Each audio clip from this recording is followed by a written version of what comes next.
നാടൻ പാളയംകൂടൻ വാഴക്കൂമ്പ് വിത്ത് വൻപയർ ആൻഡ് തേങ്ങ ഇട്ടിട്ടുള്ള തോരൻ, കൂമ്പ് തോരൻ കേട്ടോ.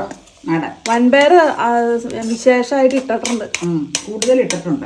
എന്നാന്ന് വെച്ചാൽ കൂമ്പ് ചെറുതായിരുന്നു, അത് കാരണം 2 നേരത്തേക്ക് ഇരിക്കട്ടെ എന്ന് കരുതി കേട്ടോ. അപ്പൊ ഇവിടെ കൂമ്പ് തോരൻ സ്ഥിരമുണ്ട്. അത് ഇവിടുത്തെ തീരുമ്പ് വീട്ടിൽ നിന്ന് കൊണ്ടുവന്നാണ് വലിയപ്പടി എടുക്കുന്നത്. അവിടെ നാളെ അപ്പം ചെന്നപ്പോ കൊടുത്തു വിട്ടാ 2 പിന്നെ ഇതാ ഇതെന്ന് പറഞ്ഞ ഉണക്കമീൻ അല്ല, ഉണക്കച്ചെമ്മീൻ വറുത്തത്. അത് കൂടാതെ ഇച്ചിരി തരി കടുക് പൊട്ടിക്കണം. ഇതിന്റെ കോമ്പിനേഷൻ ഉണ്ട്. കടുക് പൊട്ടിച്ചില്ല, ഇപ്പൊ തന്നെ പൊട്ടിക്കാം. ഇപ്പൊ 2 കൂട്ടം നിങ്ങളെ ലൈവ് കാണിച്ചു. ലൈവ് അല്ല കേട്ടോ കാണിച്ചു. ഇതേ 3ാമത്തെ.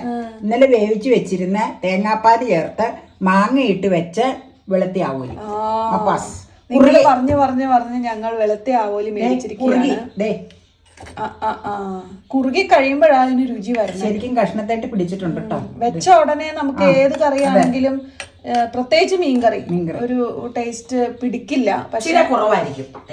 ഇത് കഴിയുമ്പോ കുറച്ചു നേരം കഴിയുമ്പോ അല്ല കിടിലനായി മാറും. ഇന്നത്തേക്ക് റെഡി ആയിട്ടുണ്ട്. അപ്പൊ ഇത്രയൊക്കെയാണ് ഇന്നത്തെ കറികൾ. അമ്മ തൈര് കടുക് പൊട്ടിക്കണോന്ന് ഉദ്ദേശിച്ചിട്ടുണ്ട്.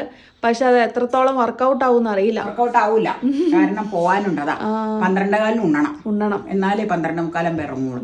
ഓക്കെ, ഇച്ചിരി വേറെ ആക്ടിവിറ്റികളുണ്ടോ. ബൈ.